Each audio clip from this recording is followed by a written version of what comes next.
we're live. Salute the flag.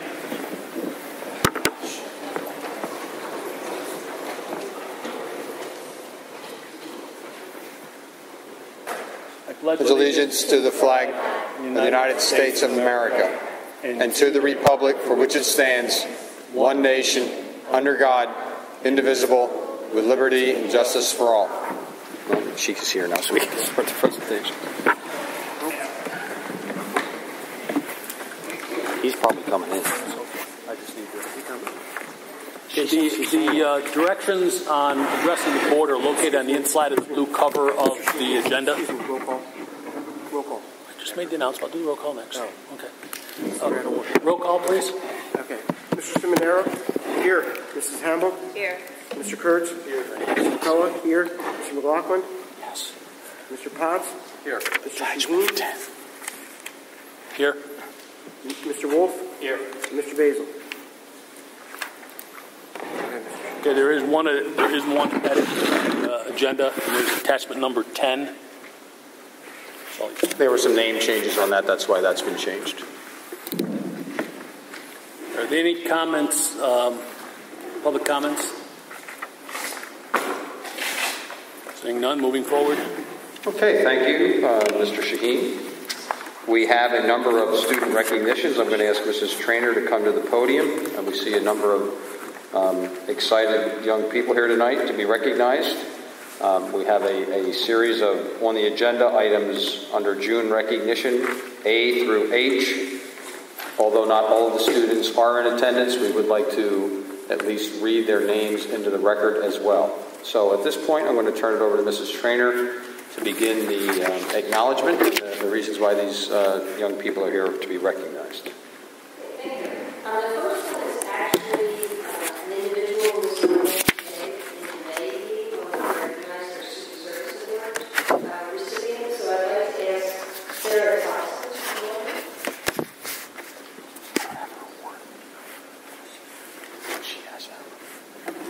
If you remember from the student service awards, there were recommendations from the teachers. So I would like to read for you why Sarah's with us this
if you'd like to come forward.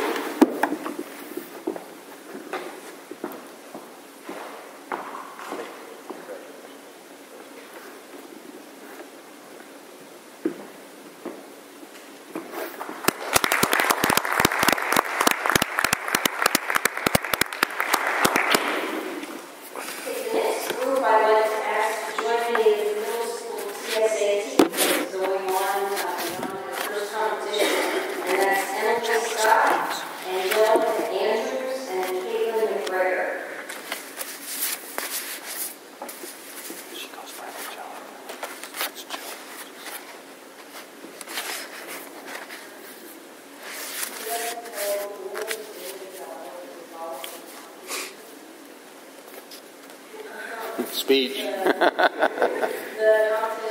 I did was Technical Technology, and Bob, I at Nationals all have the topics right about when I read it, and I really did the test and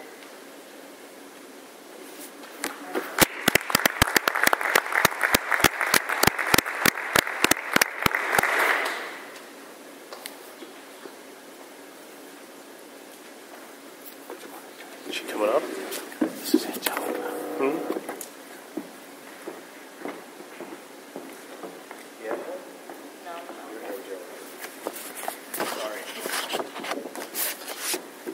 We have one here for you.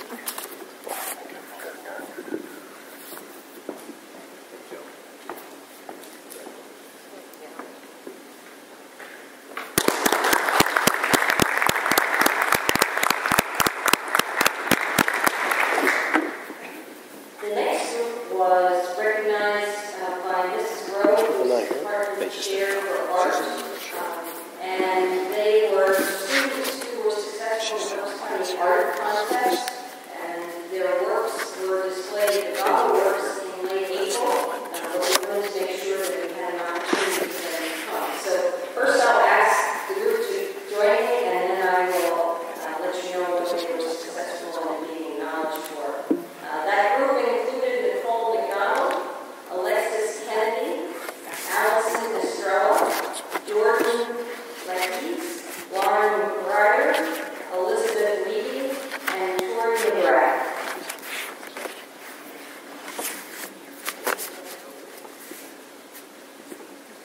Okay, and our students were recognized. Nicole McDonald won the Burks Guild of Craftsmen Second Place Award in Crafts. First place was awarded to Alexis Kennedy for basketry. Second place awards were presented to Allison Estrella for illustration and Jordan Lenise for jewelry. Third place awards were presented to Allison Estrella for watercolor, Lauren Greer for wheel throwing pottery, Elizabeth Levy for pencil, and Tori McGrath for color pencil.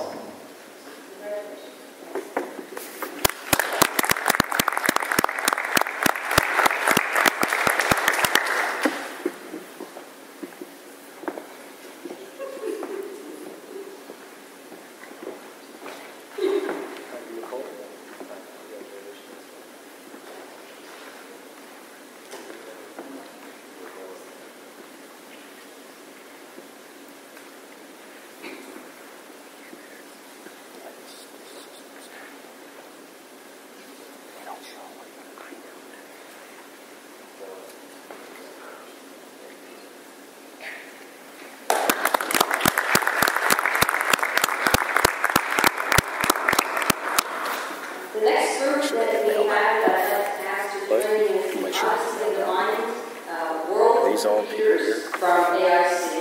And they include Rachel Moore, Hannah Brown, Emma Hartman, Taylor Eisenhorn, Christopher Sikowski, David Urello, and Zoe Thompson. Come on up. And if you've read our website recently, Mrs. Taylor put a new notice on not too long ago after the competition. And it reads, the AIC Honestly Defined team competed at World Finals at Iowa State University from May 23rd through May 26th. 815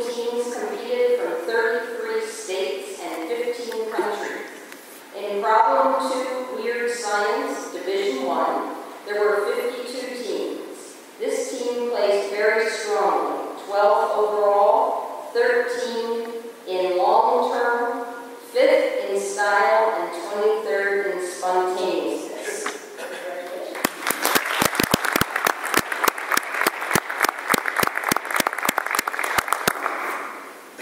They've come prepared.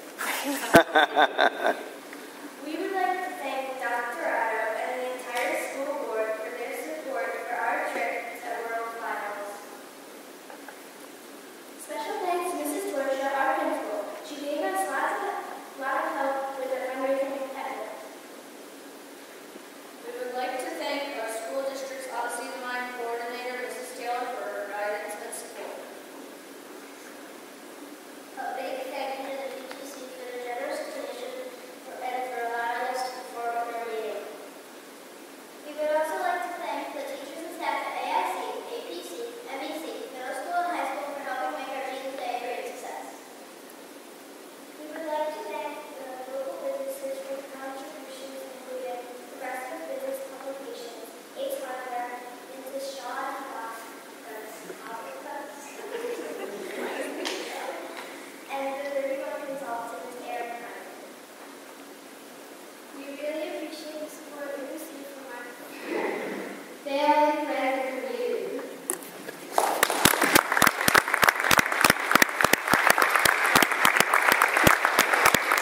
While they're coming up for their awards, I would also like to thank another group, and that is you, the parents, who helped us in this effort in getting this organized. So thank you as well.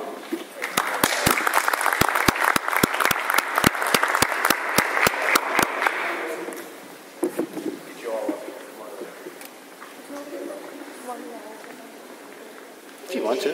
Concept of team.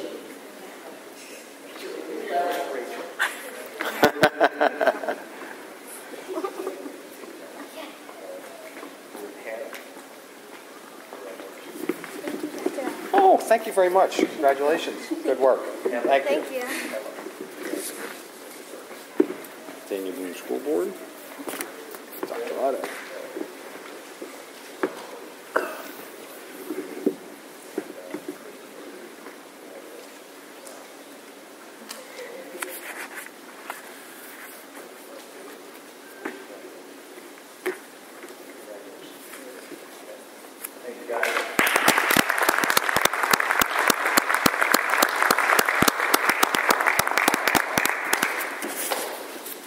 You may have seen in the newspaper when Sunday Reading Eagle on May 27th, there was a two-page spread, and it said Reading Musical Foundation, and then the question on the top was why support music education, and next to it was here are just 98 reasons. And 3 of those reasons are from the neighboring school districts, so we also wanted to bring those individuals to board. And they would include Victoria Samsel, who's in high school in 12th grade. Alexis Koppel, who is in 9th grade at high school. And Flynn Hare, who is in 8th grade at middle school.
Carpentry Free, Amanda Arms, Cosmetology, and Ashley Strong, Cosmetology, with the third quarter students.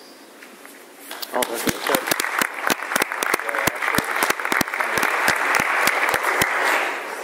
Ashley? May have the other one just in case.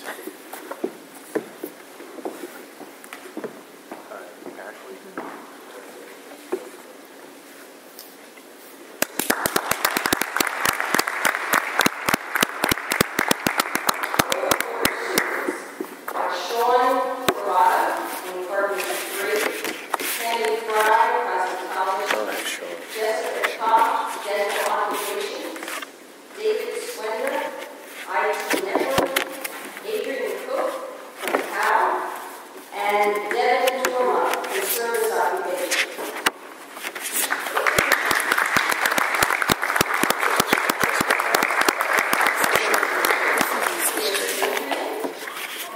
That's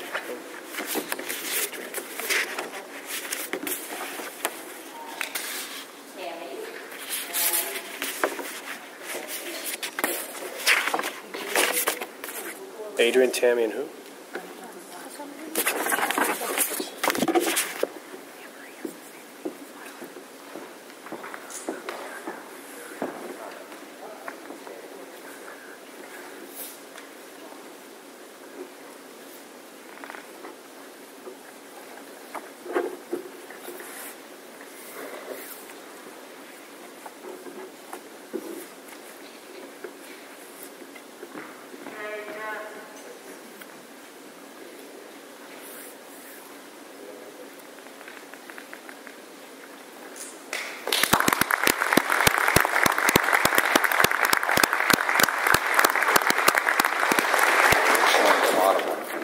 and the last recipient wasn't able to join us tonight. There's Birdsboro Boy Scout that earned his Eagle Scout Awards. We will make sure he also gets it. And that's James. So we'll make sure he's also part of it.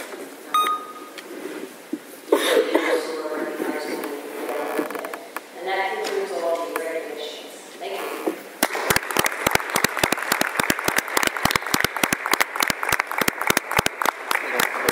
Yeah, we'll take about 30 seconds for folks to head out. There goes the crowd.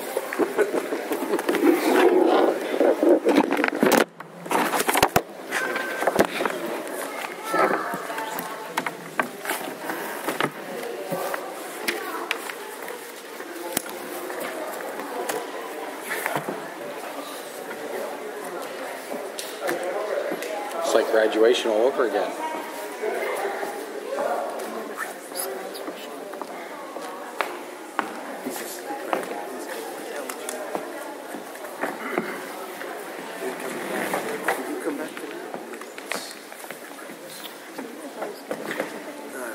Not for a certificate.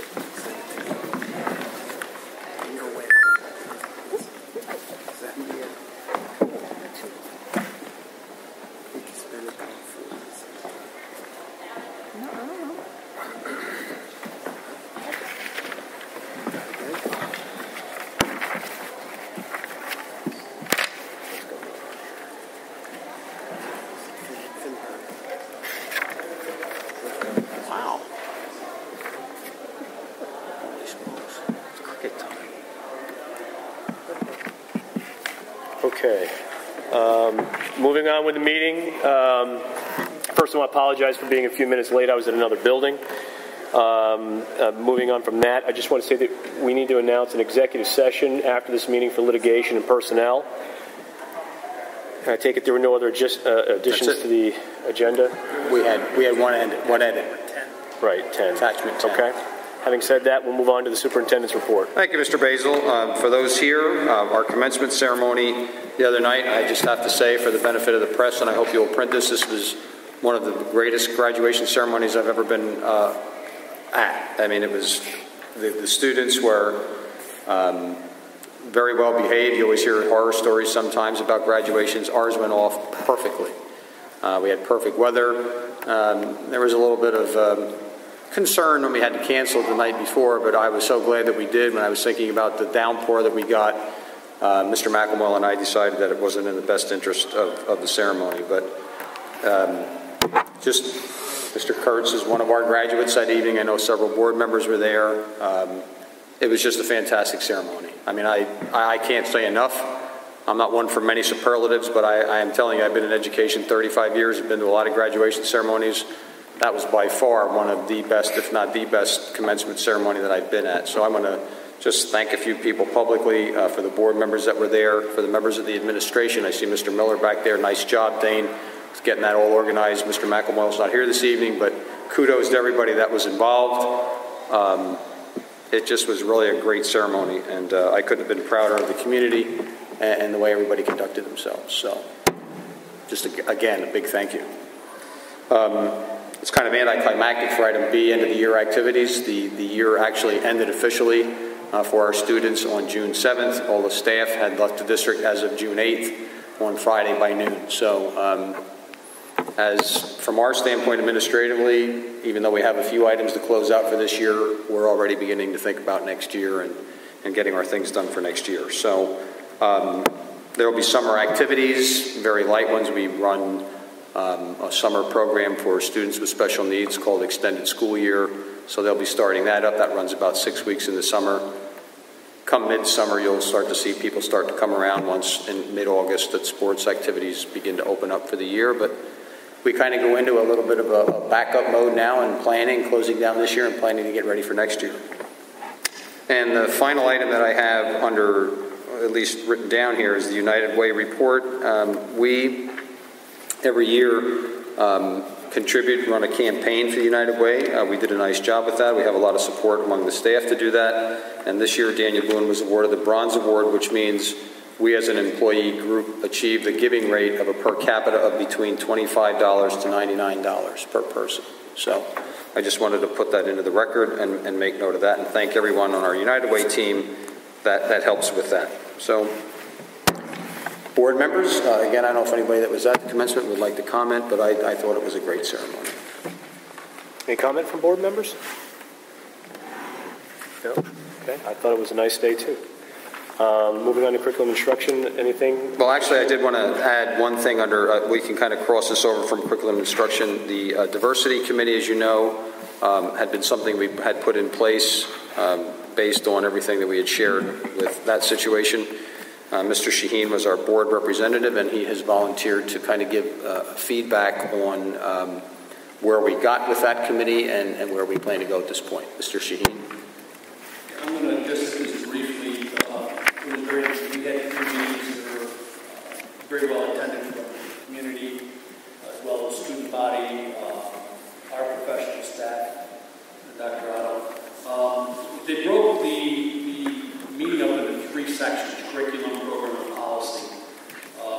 The curriculum portion of it, we're going to really start deep diving in the first meeting in September. But looking at the curriculum from the ground up, right out of kindergarten, right up to 12, different portions based upon different buildings you're looking at, and how intense you get, and how far it goes will be addressed based on the buildings. I believe that in MEC they have a program that's already running pretty well now, that they're working. But they're looking for a common language so all buildings are running in the same direction.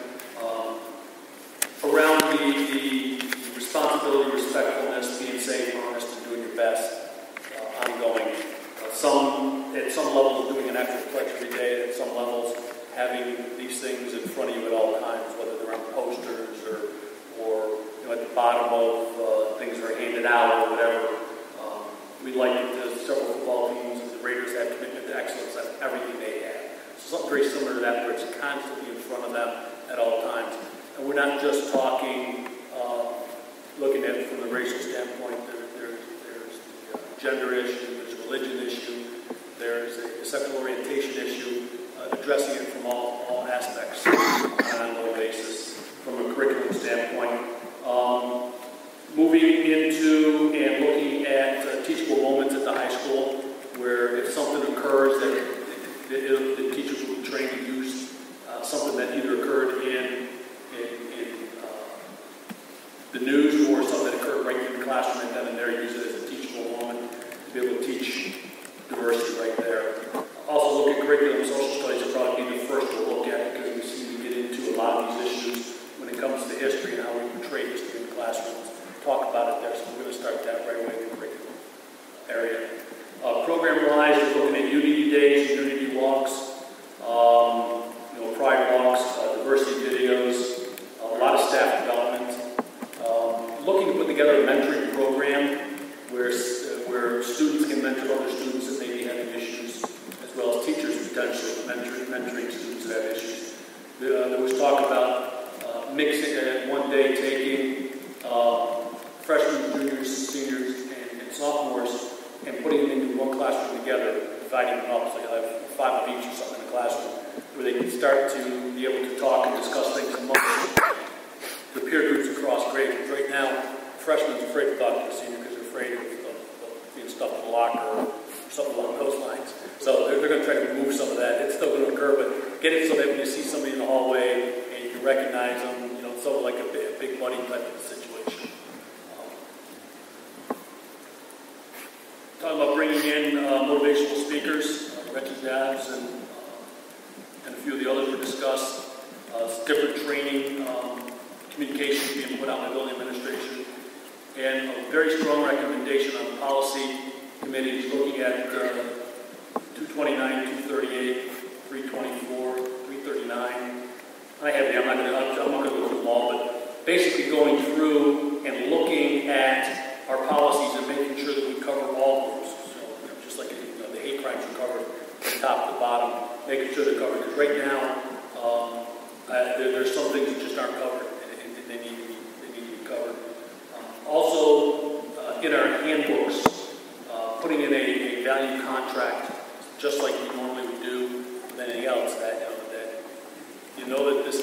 this behavior is not accepted, and just like you sign other things, they put that on the last page and sign along with everything else for the handbooks, so that students are agreeing to our value contract and our diversity policy right at the get-go at the beginning of the school year. They know what's expected of them, and they're being held to account. Actually, when I was at school at Chapel Hill, they had a thing called the Honor Code, and this is a college, and it's on every single blue book when you fill out a test. It's on every single bubble sheet. It's in the contract when you sign, when you enroll in classes, you have to sign the Honor Code, and maybe we could do something similar to that, where it addresses not only, being respectful to your fellow students, but also, honesty and not cheating. Well, that's part of the handbooks now, where they're being, you're not allowed, cheating is not accepted. But this is just an addendum to that, so that they understand that that comments about somebody's gender, their sexual orientation, their religion, or their ethnicity will not be accepted, and that it's not going to be tolerated in the day to go. Yeah, I'm in agreement. I was very pleased with the turnout that we had on the committee. People responded. We had a good cross-section. I thought what was a good cross-section of the community. And I guess to sum it up, I would say it was a good start, but kind of how I used that theme in my commencement speech, it's not how you start, it's how you finish. So we have a long way to go, and the finish line is still out in front of us. So it was a good start. We had 3 meetings, and we're going to get back to business when school starts again and start to take a hard look at some of the things that the committee put together. Okay, so I'm assuming, any other questions, comments from board members on this? Okay, this sort of dovetails into curriculum instruction a little bit. Any comments from the public?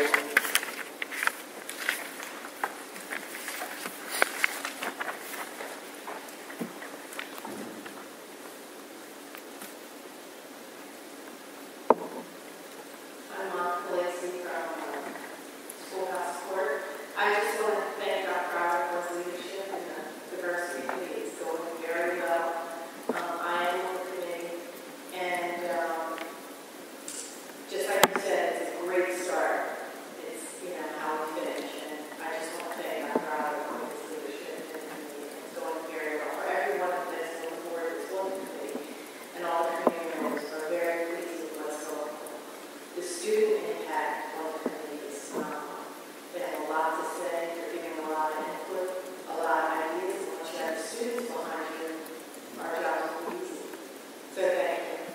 Thank you for your comments. We appreciate it. I would echo that. I mean, it's. I think sometimes we don't give our students enough credit, and they have a lot of good ideas, and they really did come forward in this committee and open our eyes up. We see things from an adult perspective; they see it from their perspective, and that's so important to have students who are willing to come forward. And that's a little bit of a risk sometimes for students to do that, and they did it very well. Any other comments from board members? Public? Okay, seeing none. Buildings, grounds? No, we have nothing to put on the agenda for this month at this point. Any public comment on buildings and grounds issues? Okay, seeing none. Actually, I would like to say one thing. I didn't thank this person, Mr. Smith and his crew, for the appearance of the stadium and the buildings and grounds during the commencement ceremony. Everything looked fantastic, so I do want to put that into the record that I want to thank them for that as well. Okay, great. Okay, moving on to finance. Okay, we'll tag team this with Mrs. Penza. Number of items. The agreement with the Pottstown Y is a routine approval that we do every year. It's really kind of a perfunctory review. Mr. Subers is reviewing the contract again, and we'll have that for your vote but we do that annually for your approval. Again, just to remind board members that the Y contract we have for the daycare brings in about $15,000 to $16,000 worth of revenue to the district each year. Item C, routine approval. Item D, for the bids, nothing to state outstanding there. Item E, the same. Items F and G, Mrs. Penza, do you want to give a little background on those for the board? I can just pass along what Mr. Smith told me regarding these two. Letter F, which is to approve the purchase of the dishwasher booster gas heater. I've been told that the heat exchanger is cracked and cannot be repaired, and this washes the dishes at AIC, so it's a must-have, and it will be coming out of the cafeteria fund.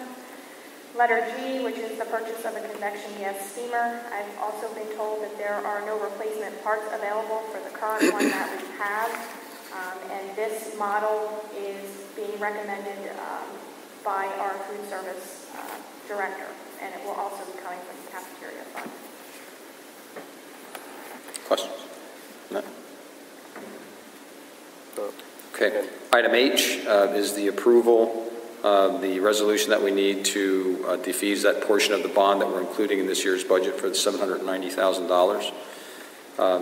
Item I, Danielle, if you want to, you did the research on that. Well, that's just basically in print what we went over at the last budget meeting based on the quotes that we received for our insurances for next year.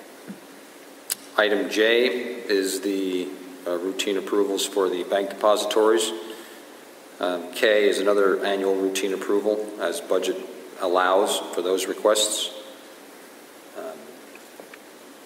Item L again is another routine approval that we put on. M is our homestead and farmstead exclusion resolution, which comes once the budget has been solidified. That's based on the information that the PDE gives us. Mrs. Penza, do you want to just, for further clarification in case, especially for the new board members? This is just an annual approval. It will be approved at the next board meeting. It is based off of the millage that will be recommended in the final budget, which right now is the same millage that we have this year. That being said, the reduction in dollar value is $231.35, and assessment value is $7,988. Say again, it's 231. 35.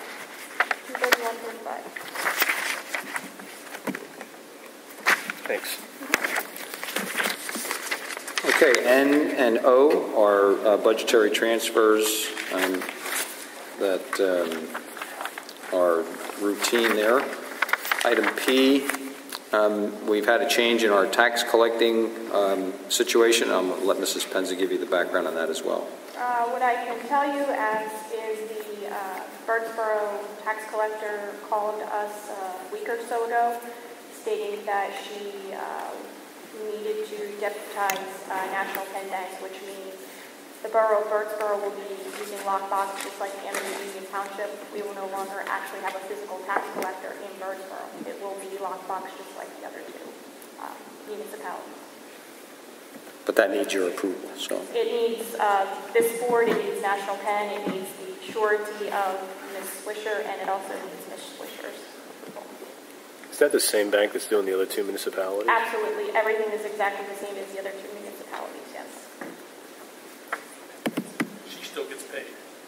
Yes, but it's a reduced rate. I think it's currently, she's It doing doesn't matter what the difference, I mean, she's doing nothing. Well, It's paid. they all Yeah. do, yes.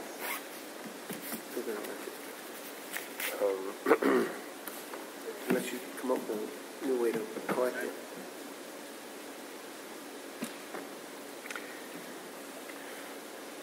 Any questions from board members on some of these line items? Do I have to do one more? Well, let's go through these Okay. first. All right. Any questions from board members on some of the line items discussed so far? To say that I like the way these forms came out for the finance with everything listed, how these are all printed out. I didn't see those, maybe they were like this before. When we approved these amounts in the beginning for like, I just have the athletic department here, and did we already approve all of the bids and everything according to our budget for 2012, 2013? No, nothing's been, not until we approve the budget. Not to approve it. Right. So, I don't know, I'm just reading through it. I was going through all the different spreadsheets and everything, and these were so much easier to read. And when you put them down in this order, I could see what we were actually buying through the bids. Like, as I look through and see that we're buying socks, is that really something that the school has to buy for students? But are those students allowed to pay for those uniform socks?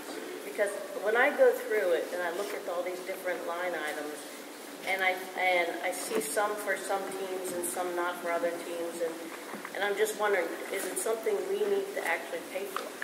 I honestly don't know the answer. I'd have to talk to the athletic facilitator. At that level of detail, I wouldn't necessarily ask that question, but I can certainly find out for you. I mean, because if this, it'd be great if she could do this, or whoever did it. When they put in when they want us to approve something, this would be a great spreadsheet to just update, and so we can see what they're actually going to buy before we actually have to say yes to it. This is just, I was just looking at all these spreadsheets, and I thought, this makes it so much clearer to read. Well, Yeah. other than the athletics, my department doesn't prepare that. My department prepared the other ones once she received the results back from the bids. So I guess I'm not clear on... If we can do an estimate, like you're budgeting for next year, and we look at this spreadsheet, say for the... I think she's already gotten bids for this. This is approving you already had approved a while back to go out to bid. These are the results of those bids. Right. But when you approve to go out to bid, she's still collecting all the masses from all the school districts, from all the different buildings and putting them onto a sheet and then going out to bid for those. And then this is the result of those. These are the items that won. I know, but we haven't made a final decision on these bids. Yes, we have. It's all done. It's all You approved to go out to them, so you're now approving the actual award dollar values to them. So we can't take anything out, like say, well, we don't want to pay for socks. I know for the BCIU one you cannot, I believe, because we've already committed to that. The ones that we do, and the copy paper, I don't believe that we can either. It depends upon how the bid is stated when it's sent out. It's either inclusive or exclusive. A lot of times, they're giving you a bid, their number based upon that bulk buy. And if you're going to pull socks off of that, then it may change their entire number due to the economy of scale of the bid. Because I'm just going through what she gave us, and I was looking at them and just wondering why aren't some of these picked up by parents? Well, I think maybe a better discussion is, before it goes out to bid, I think maybe this is what you're driving at. Before it goes out to bid, maybe we ought to see the list. Right. And then have a conversation about what should be on the list or shouldn't be on the list, and then it goes out to bid. Because as Mr. Sheehan said, I know a guy that does this sort of work for a living, and it is all based on volume and the package that's being offered, what the individual prices of the items are. So to pull things out now, they would have to rebid the entire And Offering. such things as you pick sock. I mean, if the sock is part of that actual uniform that is visible, such as baseball socks or something, it'd be very hard to ask a athlete to buy their baseball sock. Now, I understand there aren't other socks that aren't there, but they may not be a visible part of the uniform. Therefore, they're supplied by the individual athletes. I know, I was just going through and I thought, boy, it would have been nice to see this list, I guess, prior to actually going out to bid, what she was going to bid on. And, I mean, I'm just looking at the way that these attachments were organized this time, and they were really good. I could read everything, see all the numbers. It was just nicely laid out, where sometimes when you're looking at the notes and they're put on the side, you can't tell what you're actually deciding on until the very end. This makes a big difference, I thought. I think there's something to be said for a board seeing what they're voting on before they vote on it, in terms of approving things. I mean, it can get tough after a while because you're really wading into the weeds in terms of what's staying and what's going. We need to leave, my personal opinion is we need to kind of leave that to the administrators, but as cuts get tougher and tougher, that may be where we all end up going anyways, is into the weeds. It's a fine line when you start micromanaging down to the $200 level. But exactly. Even when we approve stuff that goes out to bid, the sheet we are given has the individual things that are bid. So if you're approving janitorial supplies, it's the janitorial supplies, and I believe there is verbiage that says what you're actually approving, not just janitorial supplies, but X, Y, and Z. Yeah, it is itemized, so you're not just bidding on janitorial supplies for $1,000. Janitorial supplies, cleaners, and that kind of stuff. So it is there on those individual breakouts. Right, I read those spreadsheets, but these just seem to be so much more clear for some odd reason. Like when I look at the support teacher and mentor master attachment, which we'll probably get to in there, it had everybody's name, what they were doing, and the amount. And I'm honestly not exactly sure what this program is. It's contractual. If it's contractual, then those are things that, this was just such a nicer format, I thought. We do see that in the Well, this is my first year. Yeah, no, that we do see that sheet like that. So, if there's any way to make sheets like this or some of these attachments for the regular board meetings, it would be nice. Okay. I think that's something we can talk about in the Finance Committee, maybe. Yeah, because I just found this, I was adding up all the numbers, going through and looking at all everything and adding it up, and it really adds up quick. Yep. So this was just an easy way to do it. And quite frankly, if you were to be given this in a committee of the whole meeting and you didn't get the supporting documentation, you can ask for it. We've asked for it in the past. And ask for it in whatever format you want it. You've got 2 weeks to the next meeting. Hopefully they'll be able to supply what is included in that bid. Right, I'm just saying these were really good. They were here, but I'm saying They were here, that. but they normally are there Right. on the committee of the whole, but these just seem to be so much more clear. So if they changed it somehow, these were more clear than the other ones. That was an individual who put that, Goose put that together. Yeah, that wasn't my department. That was a Yeah, different well, department. even your department, what you did. So we'll give kudos to Goose. Yeah. Okay. All right. Any other comments on this information from A through P? Okay, seeing none, let's move on to Q. All right, I put Q on the agenda for the benefit of any further discussion or direction that we need administratively for the passage of the budget. Well, I think we do need to discuss real quickly, Ms. Penza, the changes from the last time we were here, since the public wasn't privy to how these numbers may have shifted a little bit since the last meeting. I haven't shifted anything since the last budget meeting. No, well, how we talked about real estate tax transfers and But things like nobody ever gave me anything. So what they have and nothing changed from the last budget meeting last week. In that particular meeting, we, on the revenue side, added $50,000 to real estate transfer taxes. We increased ticket sales by $3,900. We increased the activity and physical fees by $6,400. And we actually reduced the delinquent taxes by $100,000. Right. Which brought our revenues down to $49,302,880. which left us using fund balance of $1,395,242. After that meeting, I did go back and I did research the real estate transfer taxes, and I did present to the board. There were two larger commercial properties that amounted to about the $50,000 swing that we were seeing this year, more than what I had budgeted. So my recommendation to them was to reverse my recommendation of adding $50,000 for next year based on those kind of extenuating circumstances. We don't know necessarily that we're going to have those two large commercial properties next year. And I had sent them a spreadsheet showing, from what we can tell with the reports, it doesn't tell us if it's residential, commercial, industrial, but it looks like most of the properties were residential, and I would foresee the history and the trend kind of continuing for next year, just not with that additional $50,000 that we're seeing this year because of those two larger commercial properties. Transfer tax that we charge is what again? It's 0.5% that we get.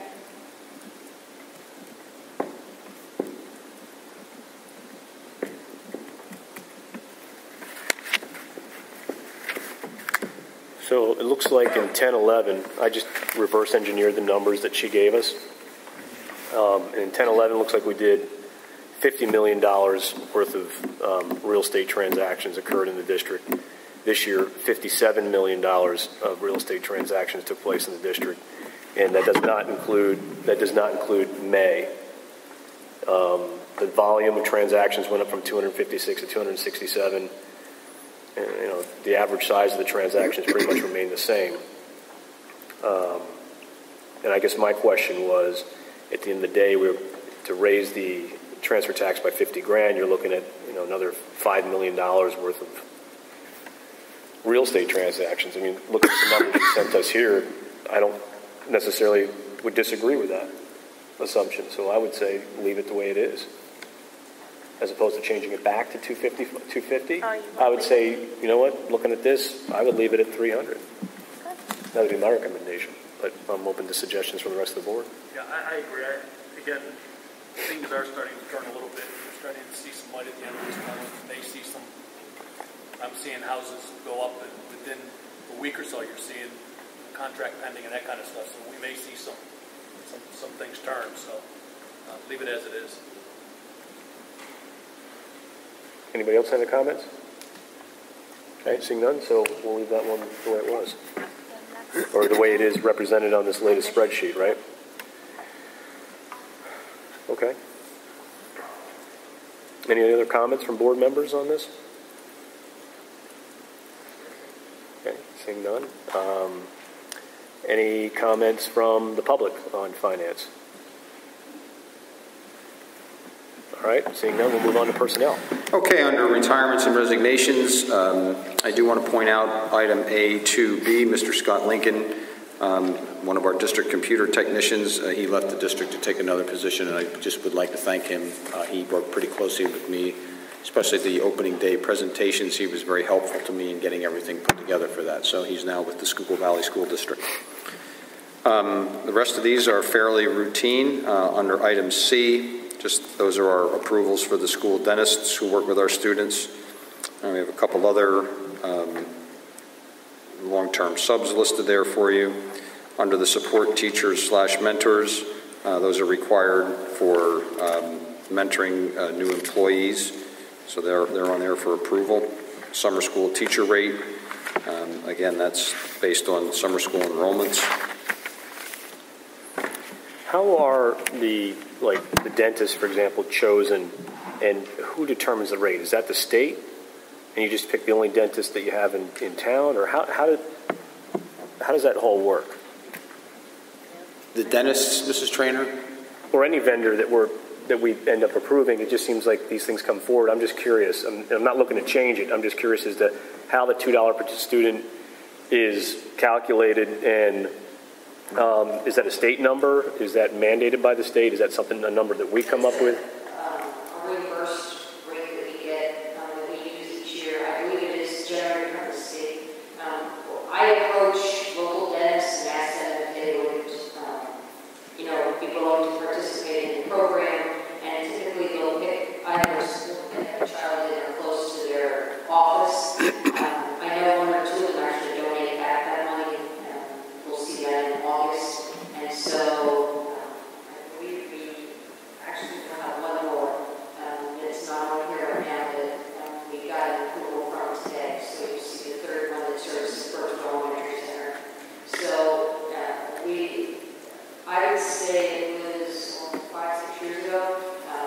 lost some of our forever events that used to service the district when we were smaller, and then went out, and what I did was just pretty much stop in each office, and we tell them what the reimbursement rate is, and it's more service to the community than it is. So we get a number of students they see from the nurses, and then I pass it to the business office, and then that's how it's calculated. And reported to them. Okay. This is the cost neutral for us. This is cost neutral for us. Dental services are part of the mandated health program. Okay, moving along. Any other comments from board members on A through G? I have a question. I'm not sure if it's, yes it is, I believe. On the revised sheet we have here, I was just flipping through it and I saw for student government there are now 2 people doing it. And I was wondering, this year I was involved with student government. Student government. 2 people for student government. Connor is asking a question. Oh, okay, I'm sorry. She couldn't hear you. I think you're on now. All right, can you hear me? All right, there we go. There are 2 individuals listed for student government, and I know this year there was only 1 advisor, but the other person listed was the MC for pep rallies. Is that $570 figure just for doing the pep rallies next year, or is this going to be a split position, 2 advisors all the time?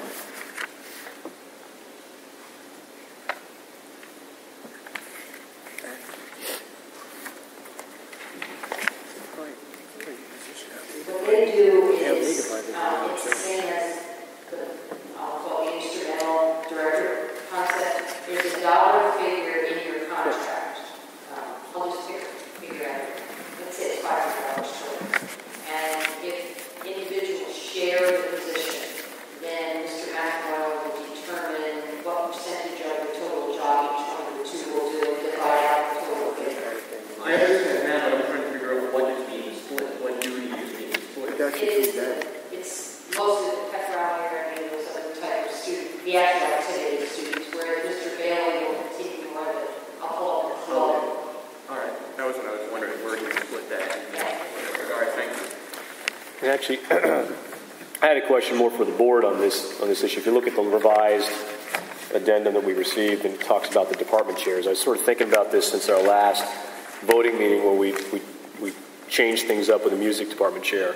And I'm just sort of wondering whether maybe the administration can tell me, are these same people in the department chairs, have they been there in the same chair for the last, I don't know how many years, or are these different department chair people?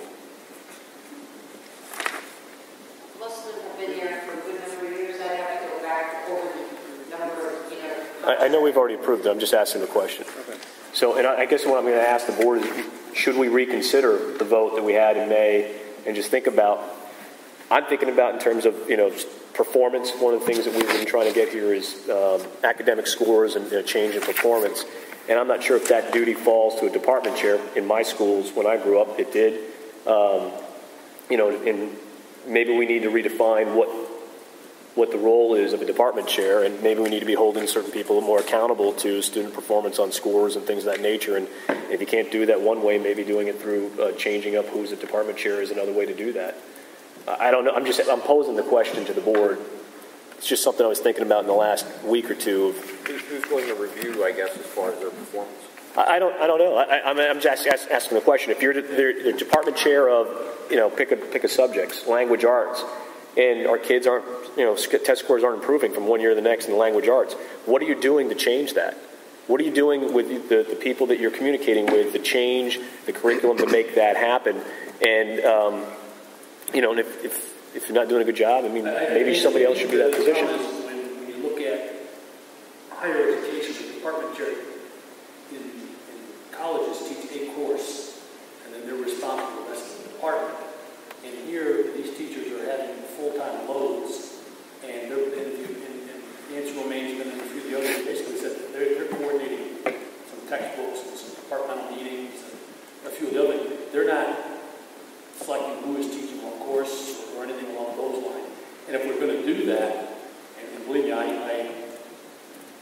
agree that a stick and a carrot helps a long way, then these numbers probably need to go up a little more, and maybe they're classroom goes down. But if you hold them responsible for it, I can see where you're coming from. I'm just reflecting, if you recall, I think it was like 2 years ago, maybe even 3 years ago, where as a board we asked the different department chairs to come before us and make a presentation as to what they were doing to improve scores. Mm-hmm. And I clearly remember the English department doing it and the math department. I don't remember any of the other departments doing it. But in that context, then I'm sitting here thinking about, well, who's making the recommendations as to who should be a department chair head? And, you know, if these people have been the same ones that over and over and over again, maybe we need to change the face of it's the building administrator who's making that. Yeah. Who's recommending it.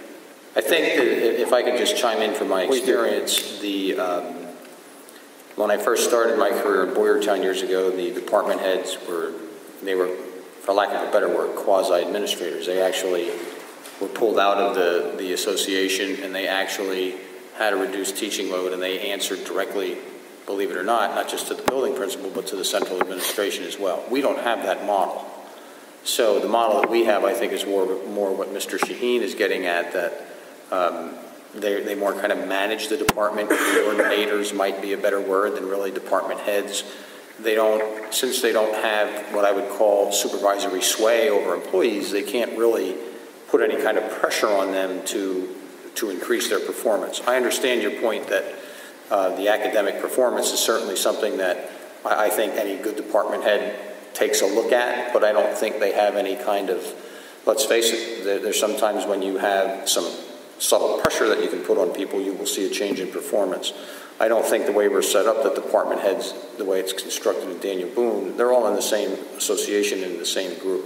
So they don't have that power, but they do convene meetings, they talk about curriculum, and to the degree that they can, as you witnessed, some department chairs take on more of that responsibility as their time allows than do others. These individuals are all responsible for developing action plans with their colleagues in the department based on the testing scores that I give to the building principal.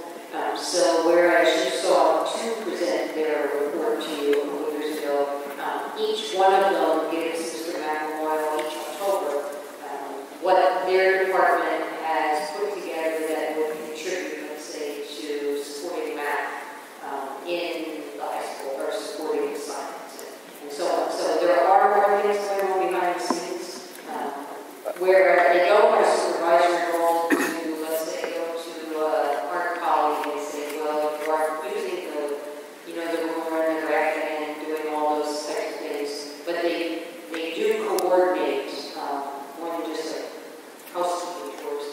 It is one of their responsibilities to do their action plans that they give Mr. McElroy each year.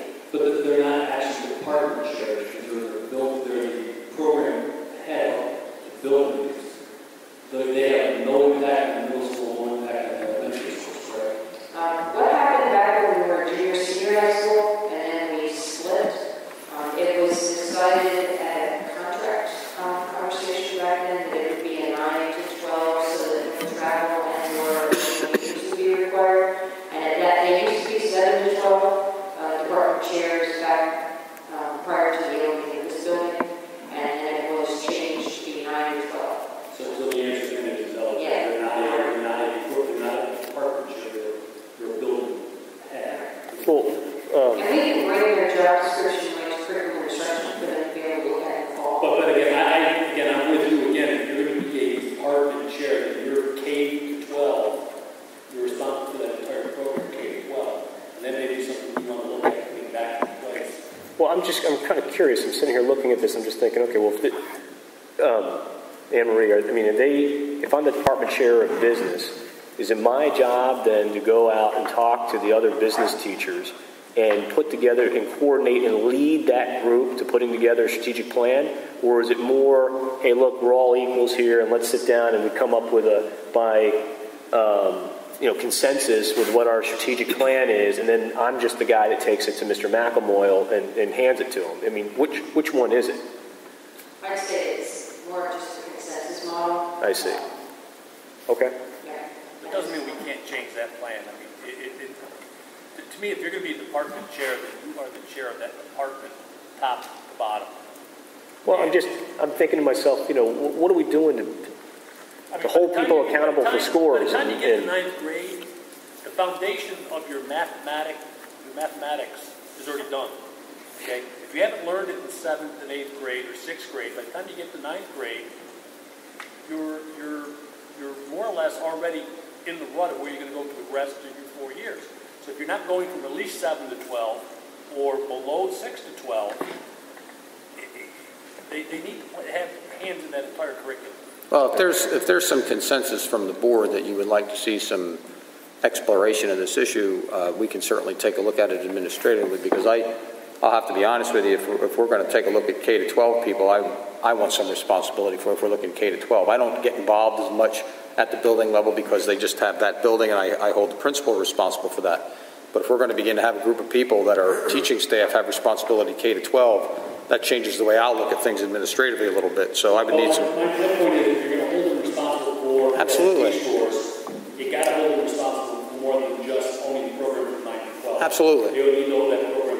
It's an administrative shift. Or by the time you get in 9th grade, you're already formative years are there. Well, correct me if I'm wrong too.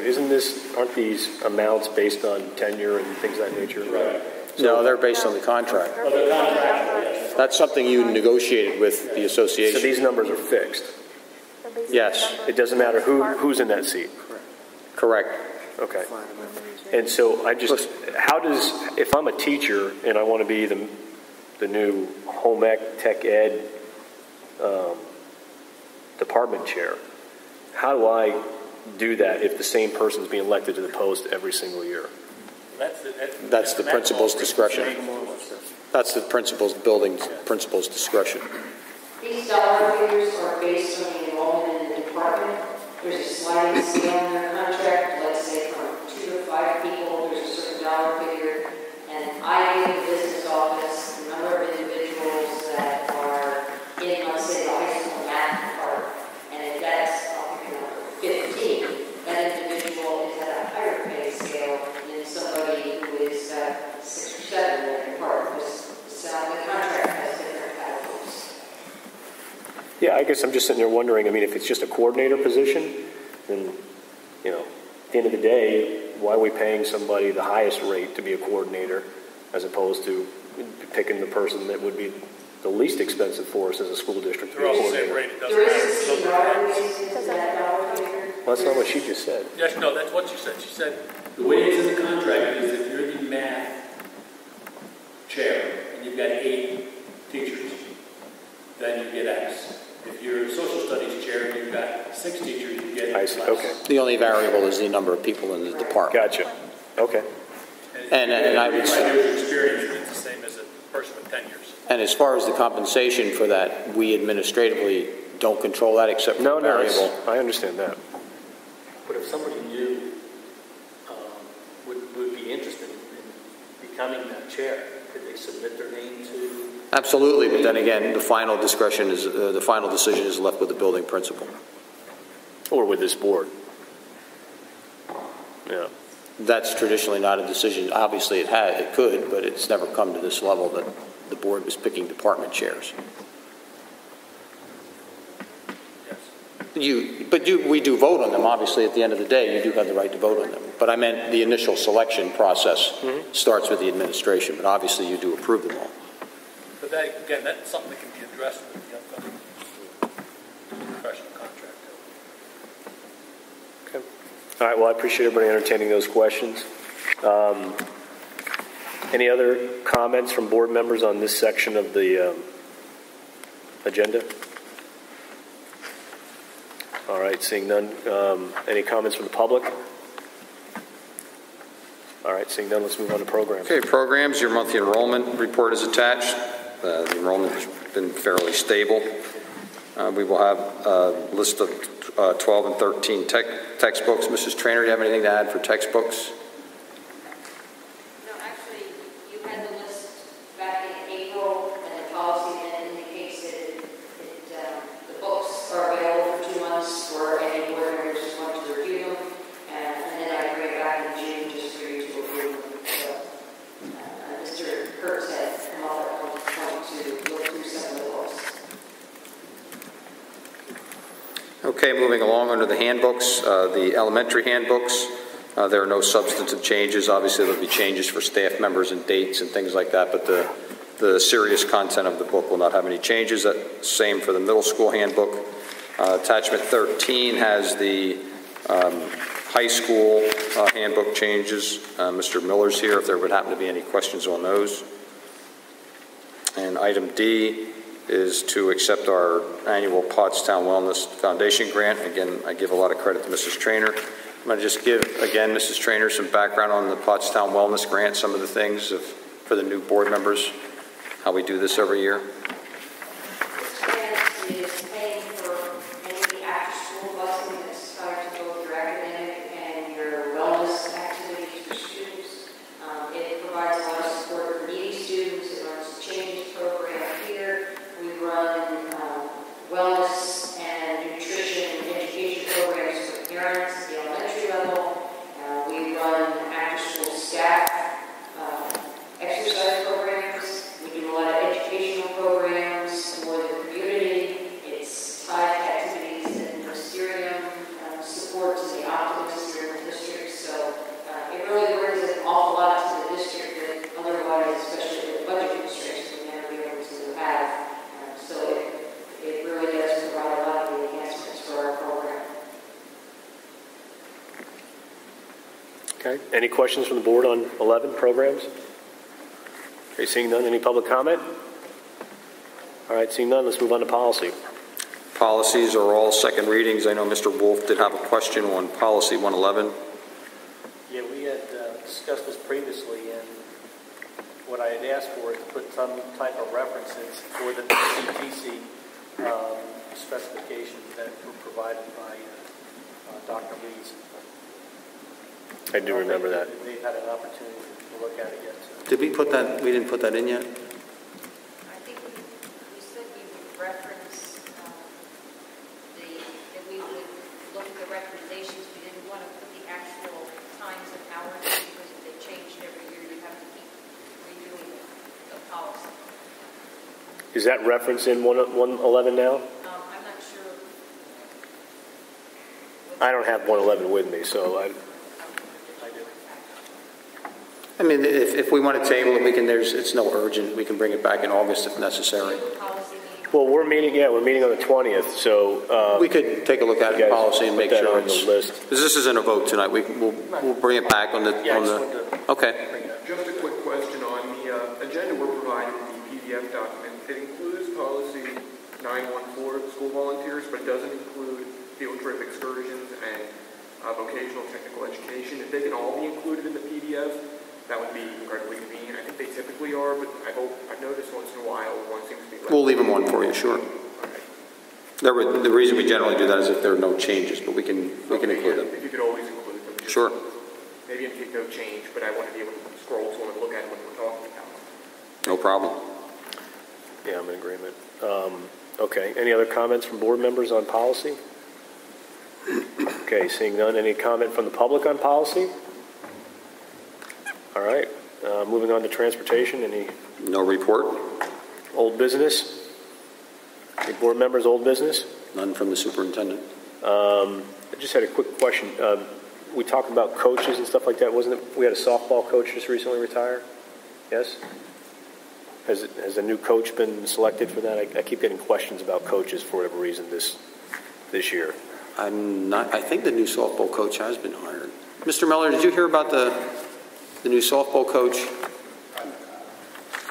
No, I don't think we approved one yet. I don't think we've. No. I mean, I don't remember voting on anything like that. No. I'm not sure. It's kind of early. No, he just. Their season just ended. Anyway. Yeah. We probably won't be able to February. On old business, on the voting meeting, you go over things that have been brought up that haven't been addressed or may not have. I think it should be here. I typically try to do that, and I agree with you 100%. I don't think it should be at the voting meeting. The voting meeting should be a voting meeting, not a committee, a whole discussion. I'd like to see it here. Yeah, I mean, I kind of write my own little notes on that, and maybe Mr. McCall and I will discuss that when we're putting an agenda together, what should be under old business for committee of the whole meetings. Because I agree with you. I've got things on here like record retention schedule. Yeah, that should be here, not on Yeah. the voting meeting itself. I agree. And Where so, are we with the record retention? Because it's been that's for about 4 years. That's a policy that's been passed. we do have a schedule with a number of No, we years. didn't get to the administrative regs follow-up that it needs, but the policy's been passed. It needs to be followed up with administrative regs. Right. So I think, if we could put that on a list of things to get done this summer, that would be great because, that was an issue for us a number of years ago when it first came up. And I guess the other thing I had on here was a Title IX update. I don't know if that's a legal question or that's a conversation for the board, but we talked about... That's still pending with Mr. Subers. Okay. A review. Okay. Any other old business? Okay. Anyone? Okay. New business? Yeah, I had a constituent ask me a question I didn't know the answer to. With the recent publicity on the head trauma, brain concussions, they were asking if our coaching staff and the trainers go through any kind of training to specifically identify that kind of injury. I'm going to assume they do. Mr. Miller's nodding his head yes. Do you want to come forward, Mr. Miller, maybe explain what you know about that? Since you're here.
Mr. Kurtz, you want to talk about Channel 1? Yes, thank you, Mr. Basil. I would like to my fellow board members a report that I drew up today about Channel 1 News, which is a program that is shown in the high school and in the middle school. It's been shown as long as I can remember, at least when I was in 6th grade, that was 7 years ago. And I've had a problem with it for the past few years. I know I've mentioned my peers have issues with it, and I'm speaking with them about this, and they wanted me to make a report to the board, and I thought it would be a good idea to let the board know what this program is. Things that I find objectionable, I'm not sure if the rest of the board will, but I'll explain as we go on. Included in the packet, I provided 2 attachments. I'm not going to go through them in depth, but I would like to cover the first page. To summarize, Channel 1 News is a 12-minute television daily news program that has been used in the DBASD for over 7 years. I'm not sure how long. Probably longer than that. It's very controversial because it requires schools to block out 12 minutes of the school day for loud advertisements. It's not just advertisements in the 12-minute period. They also provide what they consider news. It isn't like what you would see every night on the news.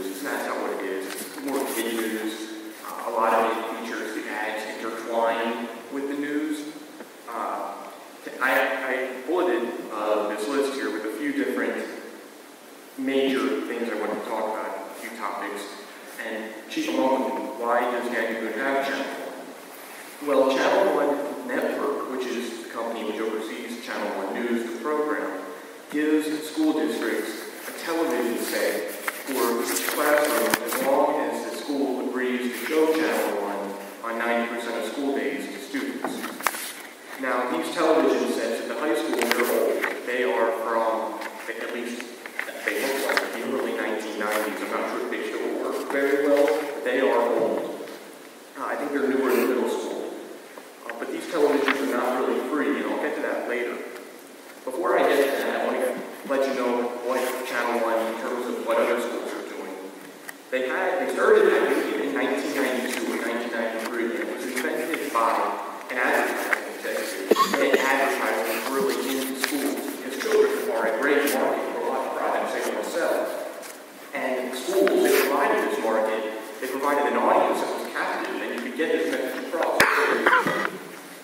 And in 1999, 8.1 million students were exposed to this program every day. By 2005, it was down to 7.7 million, and by 2011, July, it was down to 6 million, and by September of 2011, these are Channel 1's own numbers, it was down to nearly 5.5 million. So they lost millions of viewers since 1999, and that's because schools across the country are dropping Channel 1.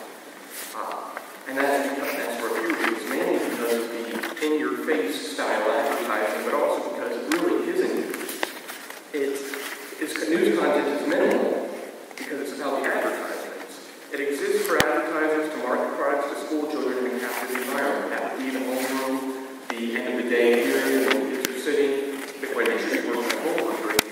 So when we're getting ready to start the day, they're being subjected to these commercials. Denny Area School District has no control over Channel 1's news content or its commercials. We have to pick the program in. We can't choose what we want to advertise, unlike we were talking earlier about perhaps putting advertisements on lockers or on hallway or in the cafeteria. There's a big difference between a poster that says drink more milk and an advertisement for chewing gum, which is playing on your television set. You have video, you have sound, and you can't really turn away from it. At least in the hallway, if you don't want to look at the advertisement, you don't have to. And it's not really consuming the school time. Now, it's advertised a lot of things in the past 20 years or so since Channel's been around. Junk food, video games, violent and sexually charged movies, cell phones, and even on its website, prescription drugs, prescription medication has been advertised.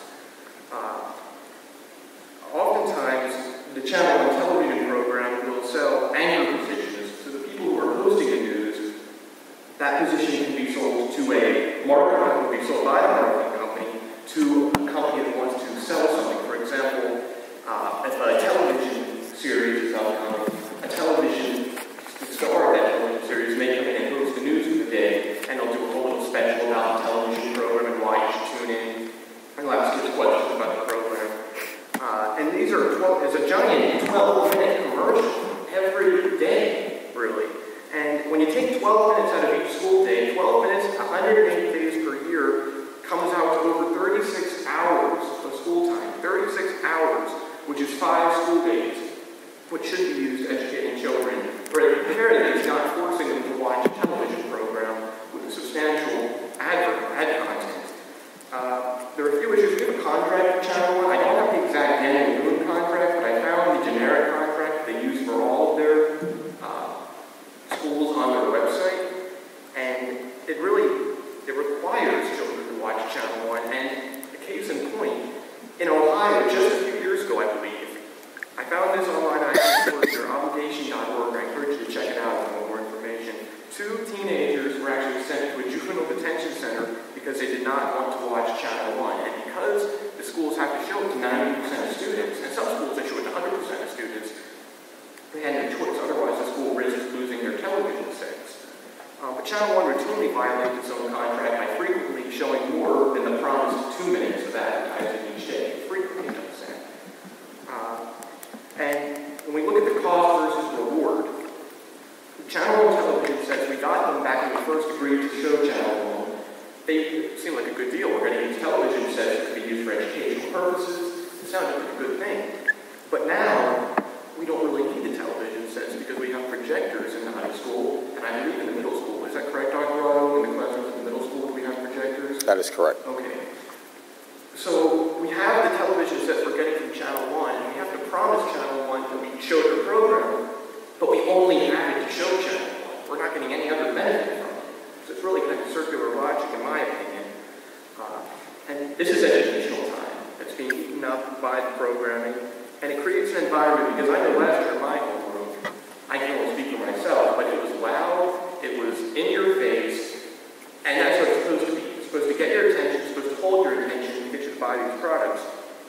And we don't need them in the end. We don't need it in Danbury. This is time, if anything else, give the time to the kids to work on their homework, give more time in between classes, but I don't believe it's necessary to advertise in this fashion. And I'm not the only one who uses this. A few, I'm going to try to hurry up here, a lot of organizations have spoken out against Channel 1. It's actually banned in the state of New York. They actually eliminated it completely in the entire state through legislation. But the American Association of School Administrators has condemned it, the American Federation of Teachers, the National Association of State Boards of Education, the National Council for Social Studies, the National Council of Teachers of English, the National Education Association, the National Parent-Teacher Association, the National School Boards Association, the National Association of Secondary School Principals, and the National Association of Elementary School Principals. So even a lot of groups I don't always agree with are against Channel 1. And just to quickly summarize the two other pieces of information included, from page 2 there's an open letter from an educator in Colorado, which I encourage you to read. And finally, this is outrageous. Channel 1 actually published a guide on their website entitled When Movies Become Book Reports, which details how you can successfully cheat on a book report by just watching a movie. This program is not about education, it's about advertising. And there's a difference between advertising, what we talk about in the Revenue Enhancement Committee, to bring in money to the district to help give kids educational programming, versus what Channel 1 does, which is cost time for children, and we don't get more for it. We just don't. So I'm open to questions from other board members. I'd really like to see Channel 1 gone.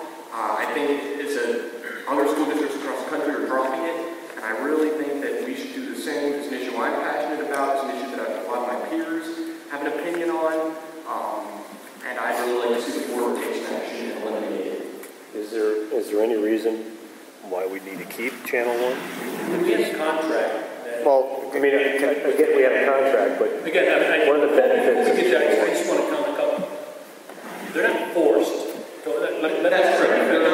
They're not forced. I applaud you for being passionate with the bring here, but when you put things in here like being forced and you put silly TV, I mean, those are personal opinions. They are. You want to do this, it's got to be factual, okay? And there's a lot of facts here, okay? So I don't disagree with you.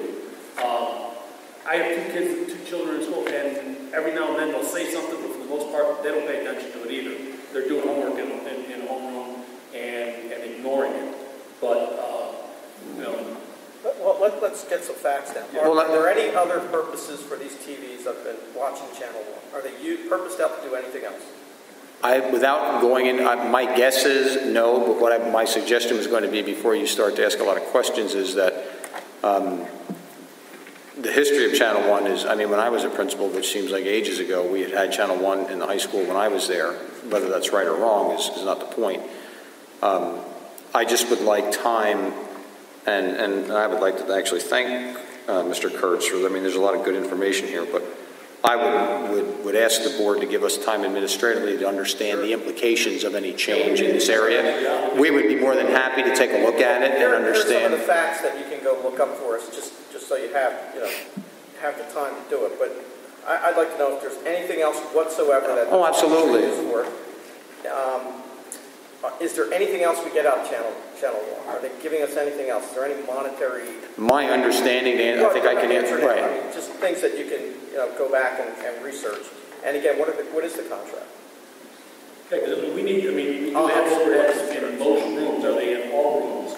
And if they're not in all rooms, are these TVs being used to show a DVD or a VHS tape? Right. What are they being? No, I believe the original hook many years ago was when school districts were cash strapped for wanting to put a TV monitor back in the day. Sure. In each classroom, it was very attractive to sacrifice 4 minutes in the morning. And it was I think opinion or not, I think it was a conduit for advertising to make its way into schools. Well, I don't think anyone's judging the reasons why it's there. I think what Mr. Kurtz is bringing up is it still useful? No, I understand. We still need to have, and if it isn't, then why have it? It's probably antiquated technology that's not used for anything else but those 12 minutes, and if that's the case, then I mean, the fact of the matter that we, on the Revenue Enhancement Committee, we talked about advertising, who is going to monitor advertising, and the fact that we don't have any control over what's being projected to the kids in the school. That's accurate. That troubles me a little bit, quite frankly. I mean, as a board member, I have no control as to what these guys are projecting into the school district. I mean, the other aspect is those 12 minutes, you're probably not going to get them back for educational because there's still administrative things that need to be done in home. So they're going to take attendance, collect it, whatever. There'll be announcements. But if it's not needed and we're not going to subject them to commercials that they don't need to see, we can't sell sodas in the rooms. We can't sell gum and candy in our machines. We're changing our lunch program, forcing us to go back out and rebid our food service contract. Yet they're able to whatever they want on the screen. Then let's see what we need to do to remove it. Get a quiet time for 12 minutes to do homework. Well, I would suggest that you allow us administratively to take a look at it and come back and give you the facts and figures, and then we can move forward accordingly. I thank you, and I thank the board for being receptive to this and allowing me to make this presentation. I did want to say two more things. My experience, since we got the projectors, which are very helpful to the teachers, they can now show DVDs directly from their computer, and that's what they do, is they can show it on the big screen. So now that we have that, there really is no purpose, but something that is done at high school, and I bet in middle school too, they do school-wide announcements on the channel on TVs. That can be changed if you just put them on the projector, send them out to the teachers, and if you do that, you can save the video that they were recording. An audio system. Yeah, you can do that too. Well, again, let us take a look at that, and we can give you the pros and cons each way on the issue. All right, well, thank you very much for looking into that, and I really hope it can be resolved, because this 12 minutes, and this is the last thing, in my opinion, we should be doing when they could be studying. They could be looking forward to their next test. Whatever, anything would be better than being forced to watch television advertisements. And I do thank you for looking into it, and I look forward to hearing back. From a philosophical standpoint, I don't disagree with a lot of what you're saying. I just want to make sure we're not putting the district at any legal peril by, getting rid of this and looking. There's a website which I mentioned on here, obligation.org. It's a website founded by a guy who tries to get advertisements out of schools, particularly ones like Channel 1. And they can actually see full-length episodes of Channel 1 that I think was somewhere on YouTube. One was just from June 1st of this year that they uploaded. And there's a lot of information available. And schools across the country are dropping it. The only thing that can happen from reading the contract, I'm not a lawyer. Well, let's get our hands on our contract. Yeah, good idea. All right, so let's move on. Any other new business? Okay, any comments from the public on any issue?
Yes, that's in the handbook, and there's also a course selection guide as well that duplicates that. In the middle school, does it list the courses available? No. There is no selection. Okay, just wondering, because when you said those things have changed, I just wondered if that's the question, because now I'm eliminated for No, when I meant that, what I meant was like the rules and regulations and things like that that are the main gist of the handbook haven't been altered. And the last thing that I have, I sort of speak directly about this. There's a lot of discussion tonight about apartment chairs. I started teaching in 1968, and my apartment chair was hired in 1976. And I was thinking of the means that you like to leave in that apartment chair. And I continued that position until I was transferred to the high school because my grade was there, and there was already an apartment chair there.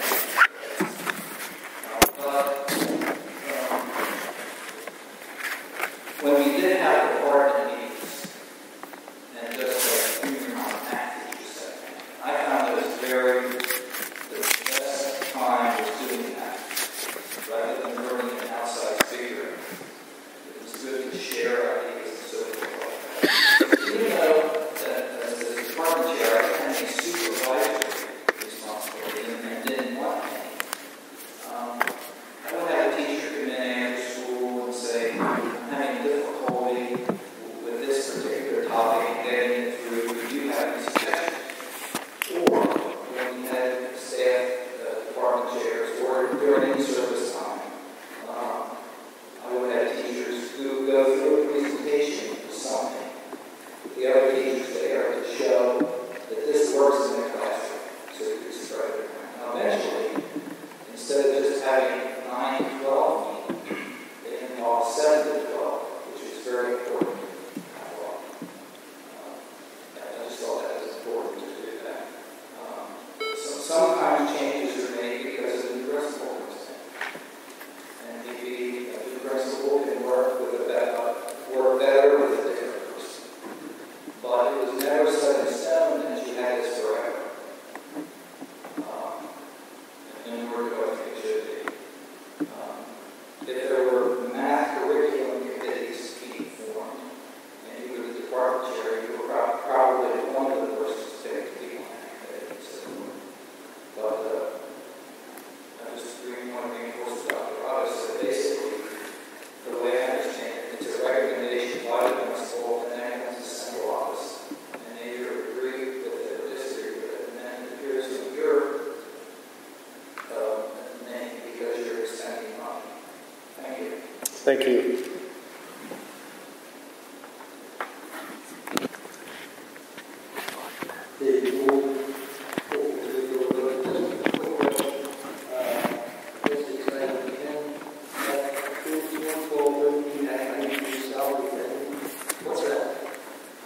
Sorry, could you say that again? It's the approval for the, Act 93 refers to the principals and district administrators. Yeah, we glossed over So, that. yeah. We negotiated with the administrators, the Act 93 principals, assistant principals, trainer, business trainer, and their contract allowed them to get a cost of living raise as well as a performance increase. And they elected to just take the cost of living raise and forego any type of performance increase.